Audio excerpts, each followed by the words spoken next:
जय श्री कृष्णा दोस्तों। सबसे पहले तो आपको और आपके पूरे परिवार को जन्माष्टमी की हार्दिक शुभकामनाएं। भगवान कृष्ण आपको और आपके पूरे परिवार को हमेशा खुश रखे। दोस्तों, आज मैं कृष्ण अवतार की कथा प्रस्तुत करने जा रहा हूं, तो वीडियो को अंत तक जरूर देखें। द्वापर युग में जब धरती पर अधर्म का बोझ बढ़ता जा रहा था, राक्षसों ने धरती पर हाहाकार मचा रखा था। इस बात से बहुत परेशान होकर धरती माँ गाय का रूप धारण करके ब्रह्मा जी के पास गई और उनसे कहा, हे परमपिता ब्रह्मा, आप मेरी रक्षा करें। राक्षसों का आतंक मुझ पर बढ़ता जा रहा है, इन्हें खत्म करें। धरती माँ की इस बात का ब्रह्मा जी के पास कोई समाधान नहीं था। ब्रह्मा जी धरती माता और सभी देवतागण को लेकर भगवान विष्णु के निवास स्थान क्षीर सागर पहुंचे। उस समय वह शेष नाग पर लेटे हुए आराम कर रहे थे। वहां पहुंचकर सभी ने उन्हें प्रणाम किया और धरती पर हो रहे पापों के बारे में बताया। ब्रह्मा जी की बात सुनकर भगवान विष्णु ने धरती माता से कहा, हे देवी, आप परेशान न हो। मैं मनुष्य के रूप में जल्द ही पृथ्वी लोक पर अवतार लूंगा और पाप को खत्म करूंगा। ब्रह्मा जी ने सभी देवताओं से कहा, अब आप लोगों को यदुवंश में जन्म लेने का समय आ गया है। ब्रह्मा जी ने स्वर्ग की अप्सराओं को ब्रज की गोपिया के घर जन्म लेने के लिए कहा और ऋषि मुनियों को ग्वालों के घर दूध देने वाली गाय बनने के लिए कहा। मथुरा के राजा उग्रसेन का बेटा कंस बहुत अत्याचारी था, परंतु वह अपनी बहन देवकी से बहुत स्नेह करता था। जब देवकी का विवाह हुआ तो कंस ने अपने बहन और उसके पति वासुदेव के रथ का सारथी बनने का निर्णय किया। जब वह रथ हाँक रहा था, तभी उसे एक आकाशवाणी सुनाई दी, हे मूर्ख कंस, जिस बहन को तू उसके ससुराल छोड़ने जा रहा है, उसके गर्भ से पैदा होने वाली 8वीं संतान तेरी मौत का कारण बनेगी। यह आकाशवाणी सुनकर कंस क्रोध में आ गया और देवकी को मारने के लिए अपनी तलवार उठा लिया। तभी वासुदेव ने कंस का हाथ पकड़ लिया और बोले, हे कंस, देवकी की अभी अभी विवाह हुआ है, इसने एक नए जीवन में प्रवेश किया है, मेरा तुमसे आग्रह है, इसे मत मारो। हे कंस, प्रत्येक शरीर का नाश होता है, चाहे आज हो या 100 वर्ष बाद, अर्थात सभी की मृत्यु होनी निश्चित है। फिर तुम अपनी बहन की मारने का पाप अपने सिर पर क्यों लेना चाहते हो? कंस ने कहा, वासुदेव, आप क्या व्यर्थ की बातें करते हो? आकाशवाणी ने स्पष्ट कहा था कि देवकी का 8वां बच्चा मेरा वध करेगा, लेकिन मैं उसके स्रोत को ही मिटा दूंगा, तो भला उससे बच्चे का जन्म ही कैसे होगा? दुष्ट कंस पर वासुदेव की बातों का कोई असर नहीं हो रहा था। वह दोबारा देवकी को मारने ही वाला था। तब वासुदेव ने कंस से कहा, मैं वचन देता हूँ कि हमारे जो भी बच्चे होंगे, मैं उस बच्चे को तुम्हें सौंप दूंगा। वासुदेव सत्यवादी थे, इसलिए कंस को उनकी बातों पर विश्वास हो गया और उन्हें छोड़ दिया। कुछ समय बाद देवकी और वासुदेव का पहला बच्चा जन्म लेता है।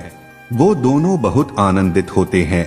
तभी वासुदेव देवकी से बोलते हैं, इसे कंस के पास ले जाना होगा। देवकी बच्चे को देने से मना करती है, तो वासुदेव बोलते हैं, प्रिय, मैंने कंस को वचन दिया है। और वासुदेव बच्चे को लेकर कंस के पास गए। कंस से बोले, हे कंस, मैंने अपना वचन पूरा किया, ये लो हमारा पहला बच्चा। कंस मुस्कुराया और बोला, इस बच्चे को ले जाओ, इस बच्चे से मुझे कोई भय नहीं है। कंस ने सोचा, मुझे तो देवकी का 8वां बच्चा चाहिए, और वह वासुदेव को वापस भेजकर मन ही मन प्रसन्न और संतुष्ट होकर बैठ गया। तभी वहां नारद मुनि आते हैं। कंस उन्हें देखकर प्रणाम करता है। नारद ने कहा, हे कंस, तुमने ये क्या किया? कोई भी बालक 8वां हो सकता है। यदि 8वें बालक को पहला माना जाए तो यह पहला बालक 8वां माना जाएगा। कंस नारद की बातों में आ गया और क्रोध से बोला, देवकी और वासुदेव को कैद कर काल कोठरी में डाल दो। उसके पिता उग्रसेन ने उसे समझाना चाहा, परंतु वह उन्हें भी बंदी बनाकर कारागार में डाल दिया और खुद मथुरा का राजा बन गया। देवकी जब भी बच्चे को जन्म देती थी कंस उसे मरवा देता था। इस प्रकार उसने देवकी के 7 बच्चों को मार डाला। कुछ समय बाद देवकी फिर से गर्भवती हुई।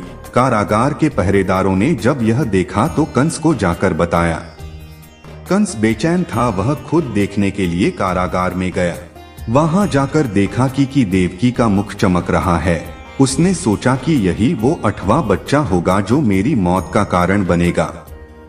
कंस को क्रूरता देवकी के प्रति दिन प्रतिदिन बढ़ती जा रही थी।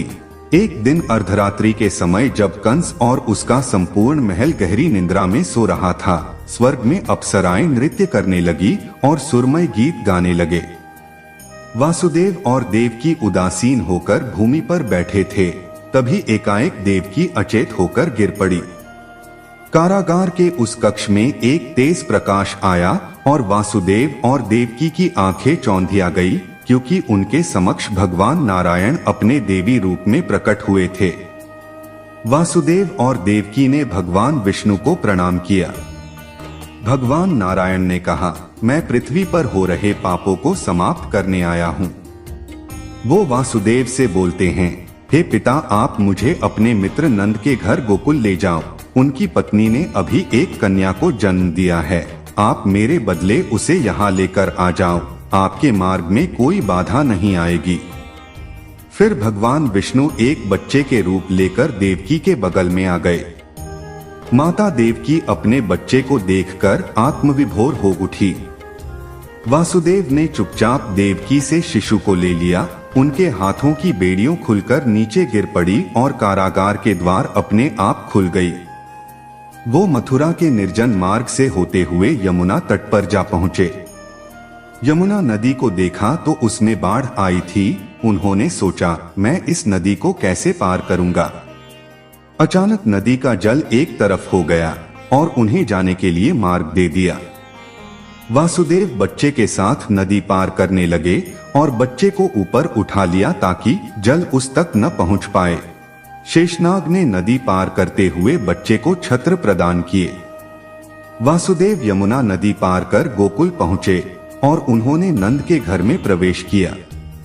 वासुदेव ने अपने बच्चे को यशोदा के पास रख दिया और कन्या को लेकर चल पड़े। वासुदेव मथुरा लौट गए। द्वारपाल अभी तक गहरी निंद्रा में थे। वासुदेव के आते ही कारावास के द्वार बिना किसी आवाज के बंद हो गए। गोकुल में सुबह हुई तो चारों तरफ खुशियां ही खुशियां छाई हुई थी। नंद के घर पुत्र ने जन्म लिया था। पूरे गोकुल को सजाया गया। ब्राह्मणों ने वेद मंत्रों का उच्चारण किए और अग्नि में आहुति दिए। यदुवंश के सभी लोग अपने माथे पर चंदन के तिलक लगाए नृत्य कर रहे थे। स्त्रियां दूध, दही और मक्खन लेकर नंद के घर पहुंची। माता यशोदा नन्हे शिशु को देखकर बहुत प्रसन्न थी और वो स्नेहपूर्ण दृष्टि से बार बार सिर्फ नन्हे शिशु को ही देखे जा रही थी। दोस्तों, हमारी आज की कृष्ण अवतार प्रस्तुति यही समाप्त होता है। अगर आपको संपूर्ण कृष्ण लीला की प्रस्तुति देखना है तो कमेंट जरूर कीजिएगा। दोस्तों, वीडियो कैसी लगी कमेंट में जरूर बताइएगा और अगर आपने अभी तक मेरे चैनल को सब्सक्राइब नहीं किया है तो कर लीजिएगा। धन्यवाद।